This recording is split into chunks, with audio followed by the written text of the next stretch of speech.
Good afternoon, guys. Here on April 12th, going through your weekly breakdown, and then we're going to go over your Unit 2 test review. So I'm just going to go through the weekly breakdown, touch on a couple of things from last week, and then I'll go through that review package, and that's the game plan for today. So on Monday, you're having your discussion day. We didn't get to have one because of Good Friday, so I hope you guys had a really good Easter, got to relax. So Monday we're going to make up for it with a discussion post and still have our other discussion post on Friday. I haven't come up with a topic yet for that one, but I do have your one for Monday. I'll open the thread up on Sunday. So what that's going to be is your topic is sports technology. So you're going to look up a modern piece of equipment. So that being said, I don't want you looking up the first curved hockey stick. I want something more revolutionary, something that's got more science behind it. Back in the day, they just made wood sticks with straight curves. Obviously, adding the addition of a curve, changing it to carbon fiber, it's going to make it lighter, very general science behind that, right? Pretty simplistic. I want a piece of sports equipment, and I want you to examine what makes it work. You can have up to 2 people do the same piece of equipment. Now, for example, you could do the Bauer ADV. I'm not going to do that one. What I'm going to go through is the Reebok O-Stick, which is pretty much the same thing, slightly different. So no one can do the O-Stick, but let's say 2 people want to do the Bauer. 1, 2, if there's a third person who posts it, your post will be 0. If you obviously realize that you're the third person to post it, go back, put another one, but if you don't, you will lose marks. So just briefly explaining that, I'll show you guys what I'm talking about. So back in the day, Reebok developed a hockey stick. Give this guy a second to load. But essentially the hockey stick had holes all throughout it. Oh, that would probably help. Give me a second here.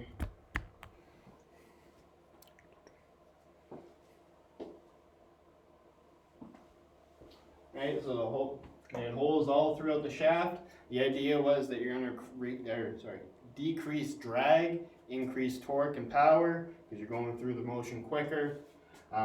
What they realized though with the problem with where this is placed led to a lot of broken sticks. You think of the flex points, those are some key points when you're trying to get a shot off, right? There's a lot of whip in those areas. So obviously if you have a hole there, more likely to break. You could even look at that with the Bauer. How sturdy are those blades? From what I've heard from the few kids who have them at the school, they're pretty sturdy. But just kind of looking back at how they developed that, it would make me think that they maybe wouldn't be the sturdiest sticks in the world. So we'll come back to that one. So then on Tuesday, you're going to have your introduction to Unit 3. And if you are doing an optional rough draft for your medical careers, you have to have that submitted by Tuesday.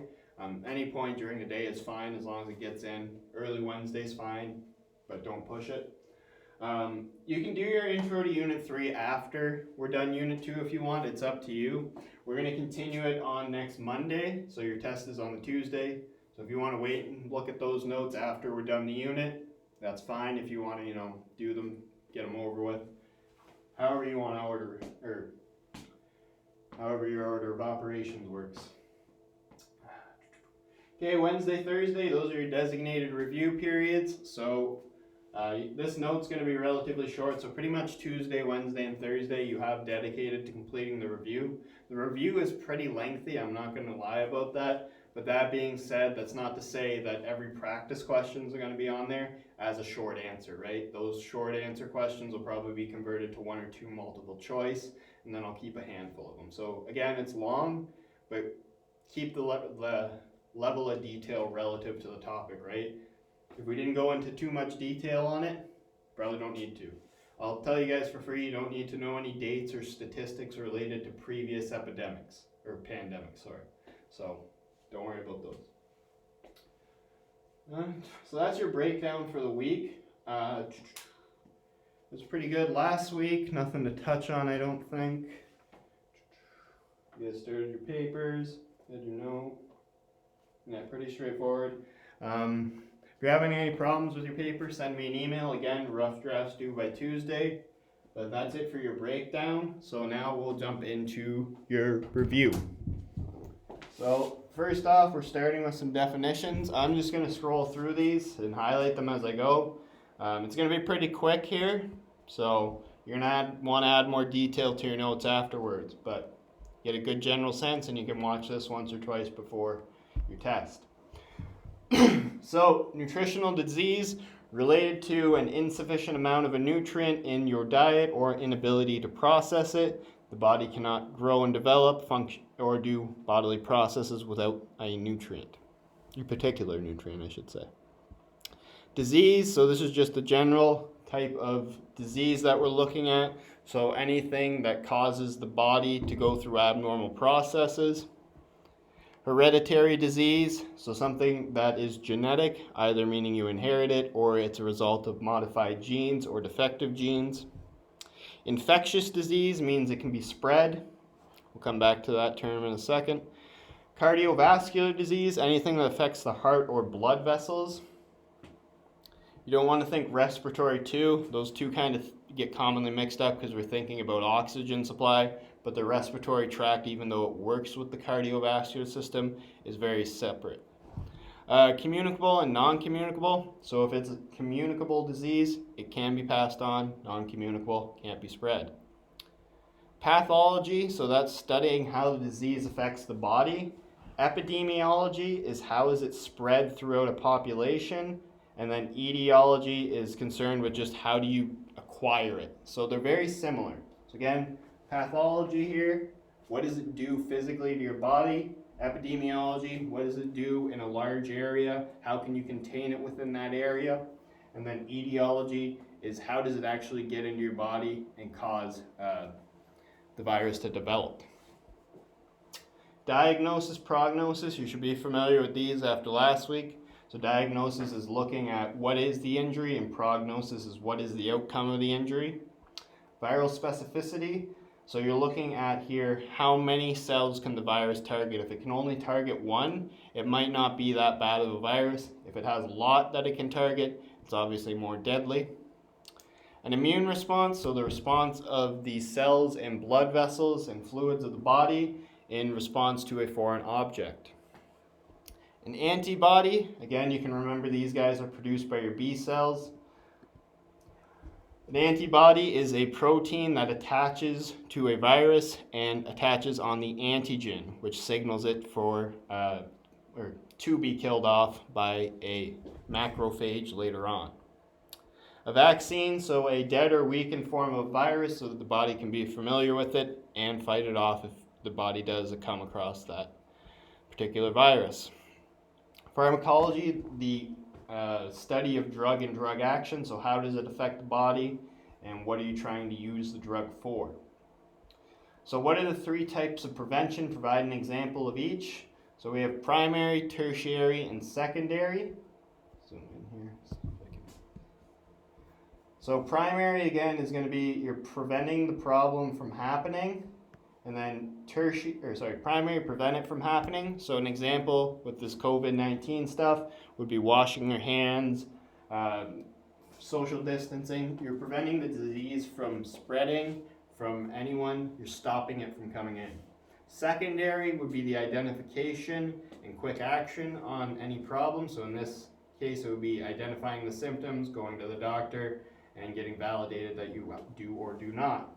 And then tertiary, it's the third one, that would be limiting the ongoing effects of it. So how can we stop it from getting worse or progressively get it back to normal? What is the difference between an epidemic and a pandemic? So an epidemic is within a controlled area, a pandemic is widespread. We discussed 4 hereditary diseases in class, be able to describe how they affect the body. So cystic fibrosis, again, it causes thickened mucus, makes it very difficult to breathe. It can actually stop them from physically getting air in, so no oxygen transport at all. That's when it gets progressively worse. Sickle-Cell Anemia, so again, if you remember, people with sickle cell essentially have moon-shaped blood cells instead of nice round blood cells. This deformity limits their production of oxygen, and it just makes it more likely that they could clog up. Huntington's disease, so the progressive deterioration of nervous tissue in the brain, so that causes cognitive problems and typically memory problems. Hemochromatosis, so there's primary, you're born with it and you have a really high iron count, and then there's secondary, where you've acquired it as a result of some other disease. So something's caused your circulatory system to go screwy, and now you have a high iron result. These ones are different types of cardiovascular disease. So just quickly there, we touched on genetics in cardiovascular disease. If you have a history of bad cardiovascular health in your family, it's not to say that you're 100% going to be in the same boat, but you are more likely. And being more likely is a predisposition. So when you see that term, that's what we're talking about. So obviously it's also related to environmental factors. So if you smoke, drink, eat unhealthy, you're not very active, stuff that limits your circulatory system from functioning and getting better, then you have more likelihood of developing cardiovascular disease. Pair it with a predisposition, it's not ideal. So stroke, blood does not get to the brain. Heart attack, blood stops pumping as a result of a buildup of plaque. Typically, can be other things that contribute to it, but plaque's the primary suspect. Arterial sclerosis, so don't worry, you don't have to spell that one. But if you guys remember, this is the narrowing of an artery, which would normally be blue and the blood would be red. Essentially, the plaque builds up. Some blood can get through, but when it builds up too much, it causes it from getting wherever, and that can either lead to a heart attack or a stroke if that's going to the brain. Now, another one that's very similar is coronary artery disease. So that would be if the artery that is getting narrowed and having the blockage is found in the heart. Arrhythmia, so an irregular heartbeat. So there's different forms of arrhythmia, but we just want to know the general term for it. So an irregular heartbeat's fine for that one. DCM and HCM, so cardiomyopathy. So there's two different types that we talked about. So there's DCM, which is when the left side of the heart kind of gets loose and it becomes very thin and porous, so it can cause leakage on the left side. And then HCM, my bad. Hypertrophic Cardiomyopathy is when the heart is worked too hard. If you guys know those terms, hypertrophy from the gym, that's what makes your muscles grow and get bigger, physically bigger. So people who train for hypertrophy, that's kind of where that term then applies to the same thing. The heart's grown too big physically and it's swollen up with scar tissue. It's not the same result with those two types of different muscle. What is the difference between DNA and RNA? So DNA is single-stranded and RNA is double-stranded. Easy way to remember that, DNA, double. Pretty simple. I think you guys probably know that one. We talked about it a good amount. What are the three parts of a nucleotide? Which are the building blocks of RNA and DNA? So again, RNA is going to be a single strand of nucleotides. DNA is going to be a paired combo. We'll talk about the pairings in a second. So one part is a nitrogenous base, what is different between RNA bases and DNA bases? So again, DNA is double, and you're going to see the pairings of adenine to thymine, A to T, and cytosine to guanine, C to G. If you look at an RNA sequence, so you're seeing just those bases singularly, you won't see any thymine. Thymine will be replaced by uracil. So T is replaced by U in an RNA sequence. Then, what are the other two parts of a nucleotide? Your phosphate group, and then your deoxyribose sugar. Okay? Now, going back, again, RNA, single-stranded, DNA, double-stranded. What must RNA go through to become DNA? How does this relate to question 5? So for RNA to become double-stranded, it must go through translation. So that's reading what's the sequence that goes with these single strands, and then transcription, producing the counterparts to pair the RNA sequence with. What are the pairings? Go back 20 seconds if you didn't get it. Basic structure of all viruses is you have the nucleic acid. So if it's a DNA virus or an RNA virus, so your retroviruses. And then B would be the protective protein capsule. Now, the protein capsule is not the same as the glycoproteins that envelop a protein. So a naked virus will have a protein capsule, just so too will an enveloped one. The enveloped one will also have the layer of glycoproteins surrounding it, giving it its circular shape. What are the main two types of viruses? Be able to identify them on a diagram. So I just mentioned them, naked and enveloped. We'll skip ahead.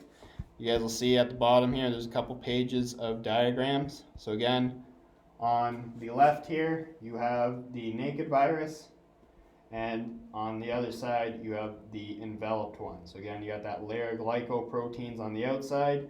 Those are our receptors, so when a virus needs to get locked onto, that's what it's attaching to determine if it can enter. So we'll skip back up here.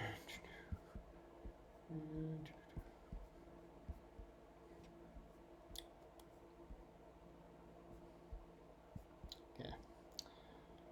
So what is the difference between the lytic and lysogenic cycle? Refer to diagram 3. So I'm not going to ask you to write out the whole steps of them, but if you guys remember when we looked at the diagram, the first step of the lytic cycle is pretty much the 5 steps of viral replication with cell lysis at the end. So again, you have attachment, so it's going to attach to the cell. Entry, that depends on the type of proteins it has, how many keys can the locks fit in. Yeah. And then, where was I? Then you have attachment, entry, replication. So replication is a bit different between a lytic cycle and a lysogenic cycle. Attachment, entry are the same steps, but when you go to the lysogenic cycle, so you tail off, the replication is delayed. So that means some cells are going to reproduce before the virus is actually replicated. Then you have production. So this is when the virus is turned on and it starts to produce its viruses. And then you have cell lysis, is when the cells start to rupture the cells that they're in. The viruses rupture the cells that they're in. So again, lytic cycle is pretty much those 5 steps happen in succession. And then the lysogenic cycle involves a dormancy phase after the entry phase. So what are the 5 steps? Like I just mentioned, attachment, entry, replication, and cell lysis. Production in there as well. Can't say it's 5. So what are the 3 barriers of the innate immune system? So we have the external one. So that's just physically stopping things from getting into our body. That would be like our mucus lining, which is lined with dendritic cells. So they'll kill off anything that we breathe in, ideally. Number 2 would be the chemical barrier. So we have various chemicals in our body that make it difficult for bacteria and viruses to thrive. Well, we also did talk about it in health and safety, right? If you have it in a bacteria in either a really hot or cold or a really acidic or basic environment, they're less likely to thrive. Same with a no oxygen environment. That would also kill some bacteria. And then lastly, you have your cellular one, which would be your lymphatic system, how it pumps out fluids and filters them. What is a leukocyte and what are the 2 main categories? So a leukocyte is a type of white blood cell. The 2 main categories are your phagocytes, which belong to your innate system, and then your adaptive system has leukocytes. So leukocytes, phagocytes belong to innate and adaptive, respectively. What is the role of each phagocyte and which 2 can relay antigens to the adaptive? So before I go over the roles, these 2, macrophage and dendritic, they can relay the antigens to the adaptive cell so we can make memories of those viruses. So neutrophil, most abundant. So if it finds a bacteria, it's going to kill it and produce pus. NKCs, natural killer cells, so they work through the histocompatibility complex. So essentially what it is it reads for the absence of certain proteins, and if a cell has a virus in it, it'll kill it off because it can detect that there's an absence of proteins. So it's the one with the X-ray vision, if you remember those videos we watched on. Speaking of the videos, these macrophages, they would be the Pac-Man cells, so they can eat 100 other viruses before they themselves will actually die off. And then the dendritic, as I mentioned earlier, they're most abundant in the respiratory lining, so in your nose and lungs. What are the individual roles of a T cell versus a B cell? So if you don't remember, you can also refer to a T cell as a T lymphocyte, B lymphocyte. They're interchangeable. You won't lose marks for shortening it, so feel free. So T cells. So we have the helper T cell. So it signals for the release of antibodies. It doesn't actually release them themselves. Remember, that comes from the B cells. It just signals it. And then it produces the memory T cell. Okay, so you got your helper T cell that brings out those 2 responses. And you also have the rare form of a cytotoxic T cell.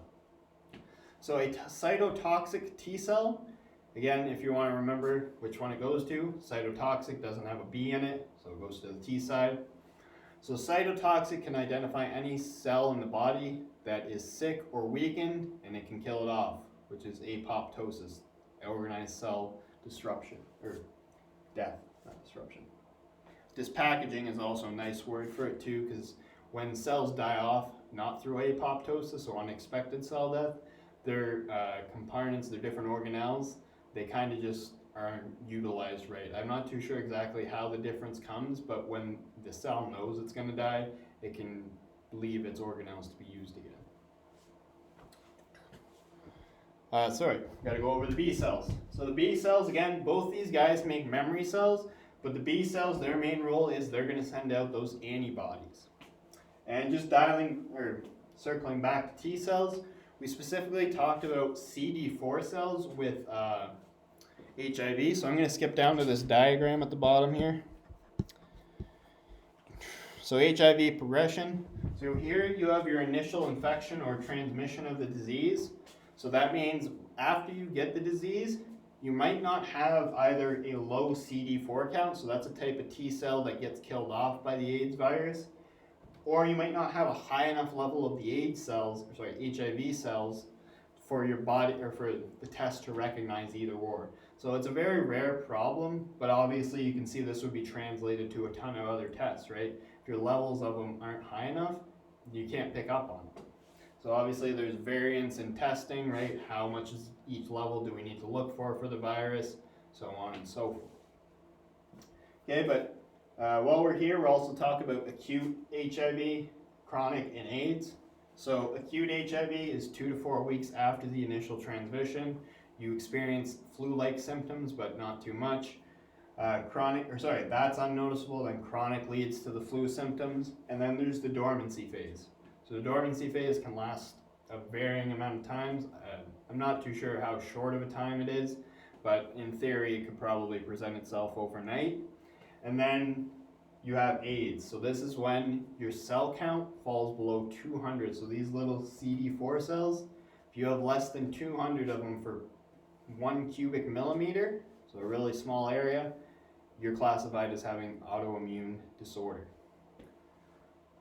So again, no CD4 cells, they identify the viruses and signal the release. So if there's no signal, there's no identification or release of the antibodies. So you're going to feel real susceptible to whatever cold or disease you do get.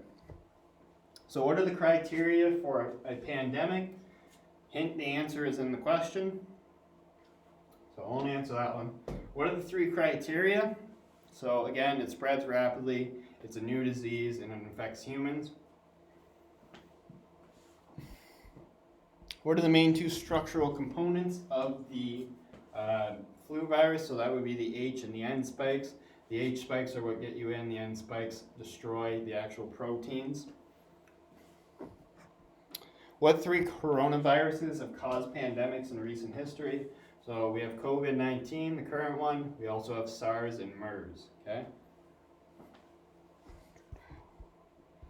Briefly describe the 3 stages. I just went over that, so we'll skip that. What does an ARV stand for? So it's an antiretroviral drug. So what 2 processes do they prevent? So they prevent the production of the HIV virus. So even if you have it, if you go back to our steps on attachment, entry, replication, production, it stops the production part of it. So it'll still replicate amongst cells, well, depending on the ARV. So one will stop that process, the other will stop it from replicating. What they can't stop is the transmission. So if someone is HIV positive, there's no ARV that can prevent them from spreading it. Describe the PrEP method and how it relates to ARVs. So the idea of the PrEP method is that you give people a small dose of ARVs, so those things that fight off the HIV. It would work similarly to a vaccine. Now, why it's not classified as a vaccine is because you're not actually putting in the virus itself, right? You're putting in another drug with the same premise.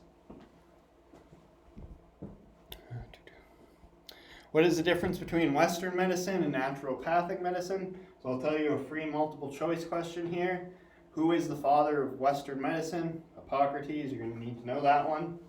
So Western medicine is scientific medicine, essentially. We take what we study and we put it into practice after a ton of experiments and validation that it would work. And then naturopathic is just the belief that you want to use natural things that are organic to the body so that the body can use things that aren't foreign to it, right? If you're putting something it's very similar to the organic food debate, right? People think if they use something organic that it's significantly better, which is true to a degree, but there are some non-organic things that don't have any bodily harm. Miasma theory and how is it related to germ theory? So if you watch that video during the HIV note, it was a pretty good one where they looked at this doctor back in the day who previously everybody believed that viruses were spread through the air. He proved through the cholera outbreak that it wasn't. So miasma theory is the belief that it is airborne. Every virus comes from the air. That was disproved. And then germ theory, so it comes from coming into contact and having bacteria or viruses enter your system. Review the 6 steps of developing a drug. You will not be asked to list them in order, but you may be asked to describe a step or two. These will be more of a concept-based question. So again, you have drug identification. So what pathways are we turning on? Drug metabolism, how is the body going to process it?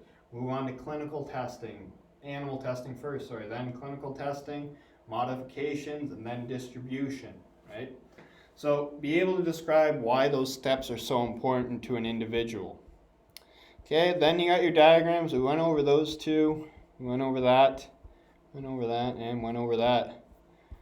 So that's your note in really quick time, guys. If you have any problems with any of the questions, send me a message. I'll help you out. All the notes are going to go up as well, so make sure you follow them. I tried to make it so definitions go in order of the notes and then practice questions. So it's a little split up, but if you kind of flip-flop from your definitions and practice questions as you go through the first, second, and so on and so forth, it should be pretty straightforward. Okay? So that's it for this week, guys. Have a good week, and I'll see you next time.